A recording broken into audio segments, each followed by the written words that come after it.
Swayam Prabha. Digital India. Educated India.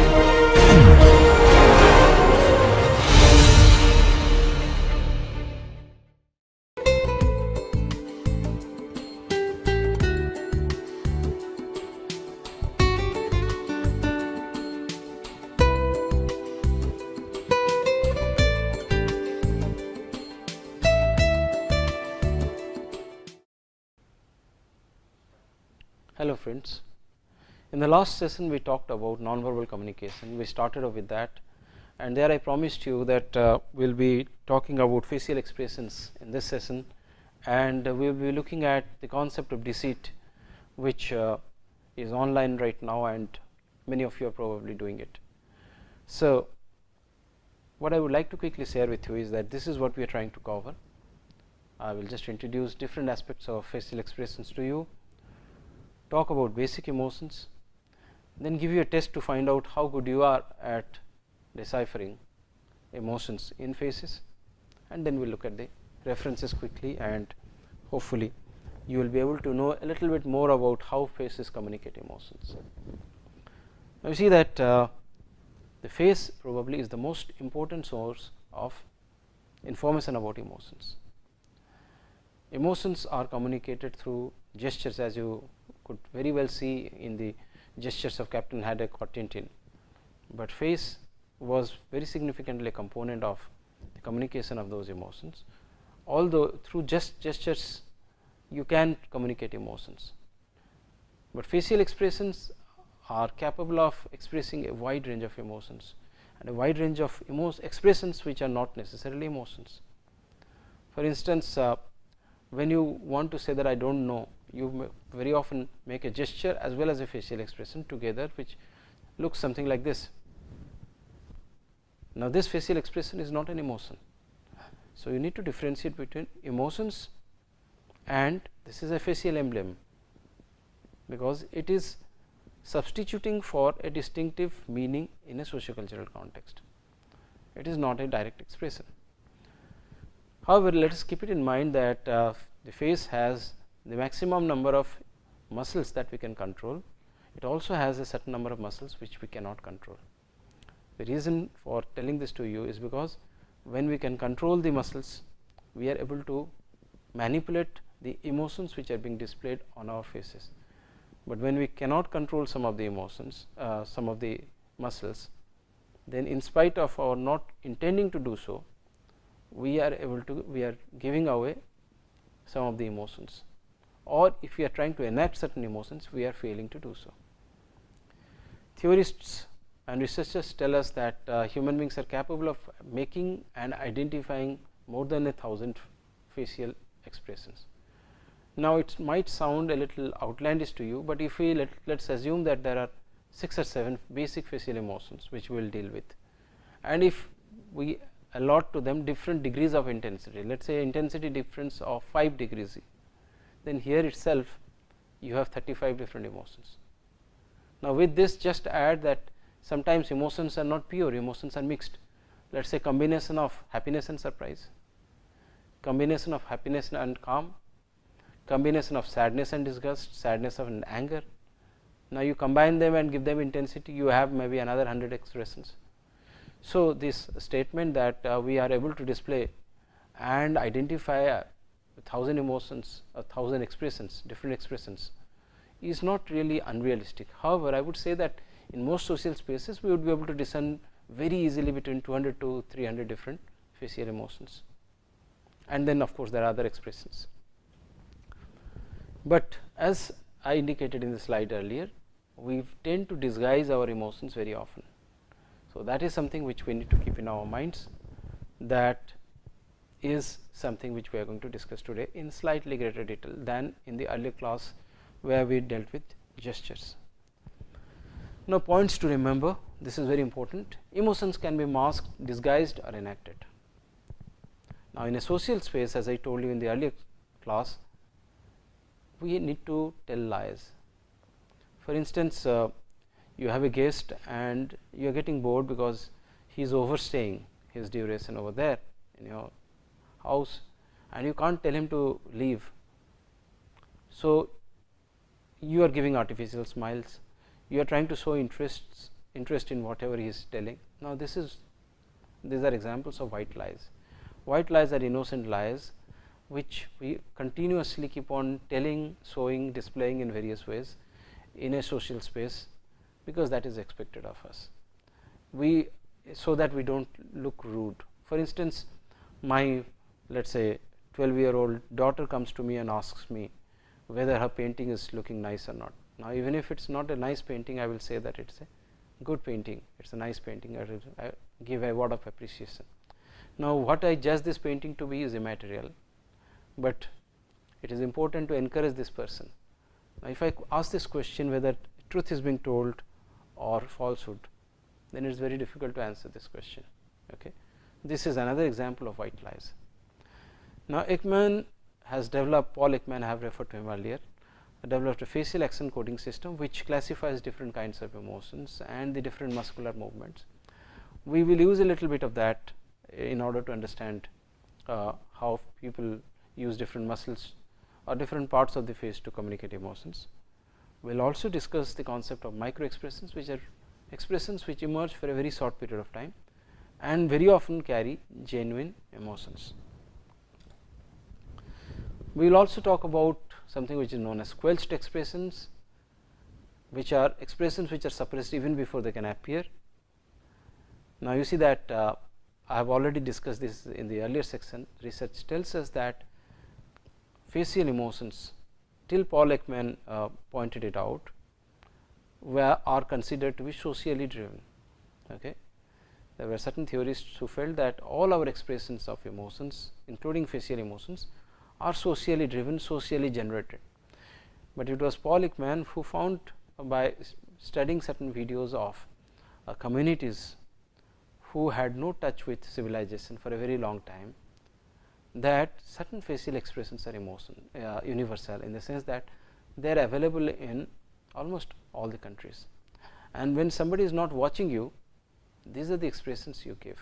Okay. And this is something we will touch upon a little later. One of the other important issues that needs to be pointed out is that the concept of symmetry and asymmetry. If this face is divided into two components, then it is, if there is a match between both the sides, that is symmetrical. If there is no match, that is asymmetrical. Genuine expressions are more symmetrical and false expressions are more asymmetrical, in spite of the fact that even genuine expressions are a little asymmetrical. One side of the face expresses these emotions to a slightly greater degree than the other side of the face. So, if you are looking at some of the fundamental facial emotions, happiness, sadness, anger, fear, wonder, disgust, and so on. In today's talk, we will focus on the first 6, and we will try to identify in a very, very quick and basic way how is it that you would be able to differentiate between these emotions. Now, the funny thing is that all our lives we look at other people's faces, and hence it is assumed that when we are looking at somebody's face, we should be able to know to what extent what kind of emotion this person is displaying, whether they are genuine emotions or they are false emotions. But research tells us that our ability to identify emotions, including genuine emotions, is roughly at the level of 50%, which is chance level, which means that although we assume that we are good at reading faces and their emotions, we are actually not good at reading emotions and faces. Now, this is unusual, but this is very interesting. So, let us move on to some of the basic concepts that we will take up when we look at deceit, because this is an interesting area where most of you would be interested, because you would like to know whether what is going on in the mind of the person who is, let us say, smiling at you across a table in a negotiation or in a job interview or whatever. So, if you are able to understand a little more about him through his facial expressions, gesture, postures and things like that, then probably your decision making and as well as your communication would benefit from that. Masking is something which is related to squelched expressions. Masking is where even before or during the emotion appearing, you control it. Masking can happen by putting up a deadpan face, which is a face without expressions. Masking can also take place when you substitute one expression for another expression. A very common example is classrooms where a teacher is getting angry with a person. So, whatever anger, outrage or shame or sadness the student is feeling, she tends not to display that. Very often you find that it is either replaced with a deadpan expression or with a substitute expression. Okay. So, if a student feeling angry and the teacher might be showing sadness, it is trying to display sadness, so that the teacher will realize that actually the person is feeling bad about what he has done. Or a smile, let us say boss is abusing a subordinate and he smiles, and the smile is trying to conceal anger, humiliation, sadness and a number of other emotions. So, substitutions take place, and microscopic expressions I have indicated. Here I would like to say that during deceit, because we are controlling our emotional expressions, we manage to leak them, we manage to give expressions before we are able to control them, and these expressions last anything between 1/4 of a second to 1/15 of a second. These are known as micro expressions. So, they are so short that it is very difficult to identify them. In fact, in some of the studies that we have been doing, we use relatively high speed cameras, anything between 1/50th to frame rates with frame rates of 1/50th to 1/60th of a second to 1/400th of a second, while capturing facial emotions, so that later on we can analyze and search for micro expressions. So, this is an interesting area where deceitful expressions can be identified if somebody has leaked micro expressions. Okay. And these generally happen in social contexts. In your personal life, you do not tend to give that because you are expressing yourself, but in social space you tend to control them, and that is where micro expressions emerge. Now, what we are going to do right now is to look at a series of images which will give us some idea about facial expressions of emotions. I will be very non-technical, I will not go into technical issues. The first set of images are images where you see that two faces are being shown. The face on the left shows a smile, the face on the right shows a smile, and there is a difference in the sense that this may not be considered a genuine smile, whereas this would be considered a genuine smile.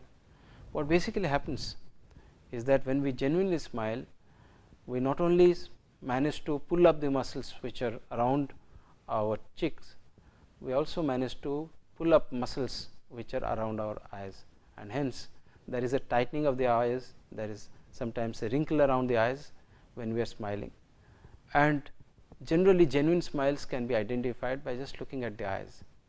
Okay. Very often we have this expression that his smile did not touch the eyes, that is what we mean by that. Okay. So, this is a very quick analysis of happiness. Sadness, here we are not looking at the non-genuine expression of sadness, I will give you images to identify those. If you look at sadness, in sadness what basically happens is that only the muscles around this place, okay, get lowered a little bit, get raised a little bit, I am sorry, and hence you have a small wrinkle over the forehead. So, the inner eyebrows raised is an indicator of sadness, which is something which when you are trying to communicate false sadness may not happen, because you might raise all the muscles here, okay, and thus give yourself away. Anger is something where you see that you generally tend to bring both the muscles closer together. So, the muscles on both sides of the noses are lowered a little bit and brought together, and that is how you find that the expression of anger is initially displayed in the eyes, and then when anger is displayed more distinctively, then it touches the lower part of the body, lower part of the face. In other words, the upper part of the face starts displaying the emotion, and when it is a full blown anger, then there is baring of the teeth, okay, opening of the lips, baring of the teeth, jutting out of the teeth. Fear, on the other hand, gets displayed when all the muscles over here are raised.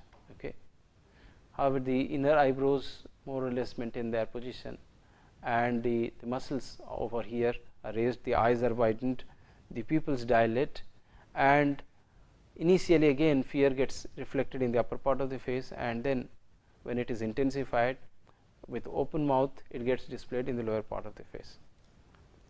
Surprise.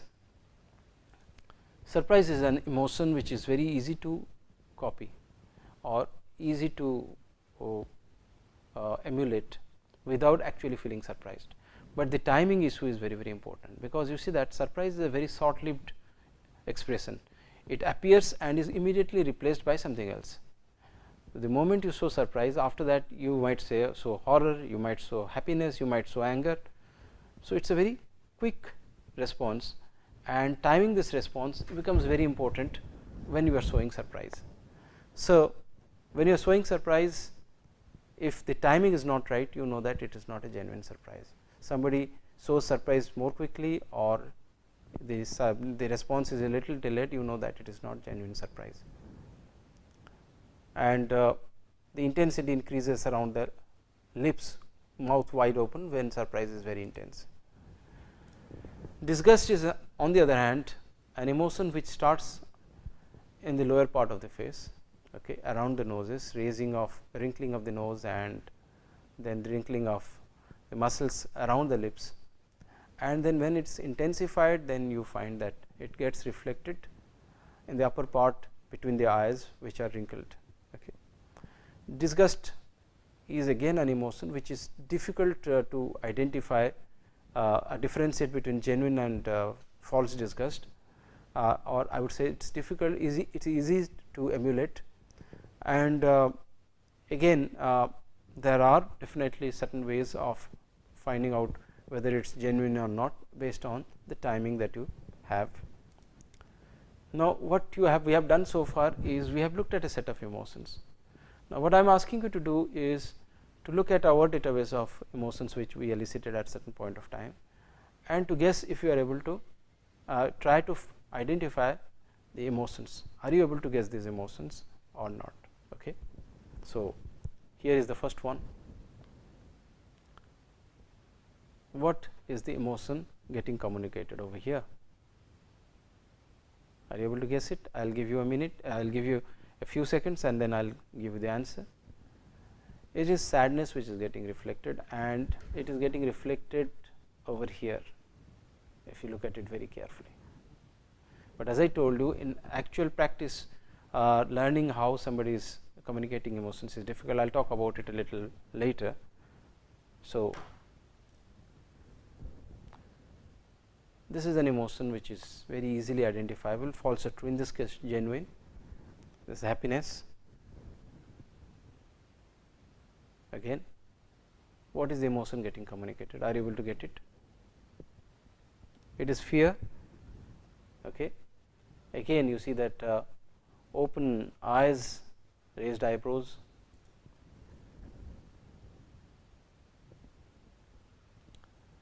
Are you able to guess the emotion? In real circumstances, guessing emotions can be very difficult.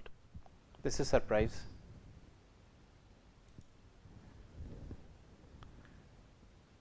This also is surprise, and here you find that the eyebrows do not play a very significant role, or it is not easy to do that. This is sadness getting reflected in the lower part where the lips are turned down. Sadness getting reflected in the eyebrows as well as in the lower part of the face. Okay. Lips turned down. Whereas, this is a reflection of mild disgust, and because of the specs it is difficult to identify the nose wrinkling, but it is there. On the other hand, if you are looking at posed expressions, which means that these are not genuine expressions, somebody is trying to pose them, you find that the first one, which is supposed to communicate smile, is more of a grimace, okay, rather than a smile, and the second one, which is disgust, is asymmetrical, because you see that one part of the face is more intensely showing an expression rather than the other part. Even here you find that it is asymmetrical. In both the cases you find that the expressions are asymmetrical. Again, sadness, other than the asymmetricality, it does not get reflected in the upper part of the face in the eyebrows, whereas surprise is something which is easy to emulate, but as I told you, the timing has to be kept in mind. Fear has been communicated through raised eyebrows, as you can see over here, and widened eyes, but again asymmetricality is something which is there, okay. And anger is something which to a certain extent is reflected in this part of the eyebrows, but it is also reflected in the other parts to a certain extent. And when you train yourself well, you are in a position to differentiate between these emotions.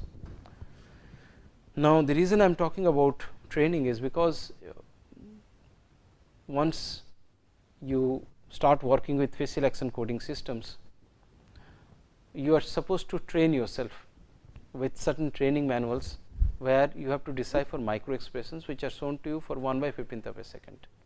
And when you do that, you find that your ability to communicate, your ability to understand the different emotions are something which are tested again and again, until you reach a certain level of maturity, and then you are kind of given the status of a certified trainee in understanding facial emotions. So, for many of the studies that we do in deceit, we actually take the help of such trainers, or some of our students go and get trained, and then they come and identify different emotions. Now, as I told you, deceit is something on which we are working. We have online things for you, and I am sure that you are doing them, but more important than that, this small presentation on facial emotions, I hope, will go a certain way in clarifying some of the issues related to how difficult it is to identify, guess somebody else's emotions. And I hope that from the next point, I hope that next time you see somebody or you look at somebody, you look very carefully for these changes that are taking place in different parts of the face, so that you can understand other people's emotions better. Because understanding other people's emotions takes you one step ahead in the direction of better communication, because it is a part of better listening, better understanding, and hence I hope that this short talk has been meaningful to you. Thank you, friends.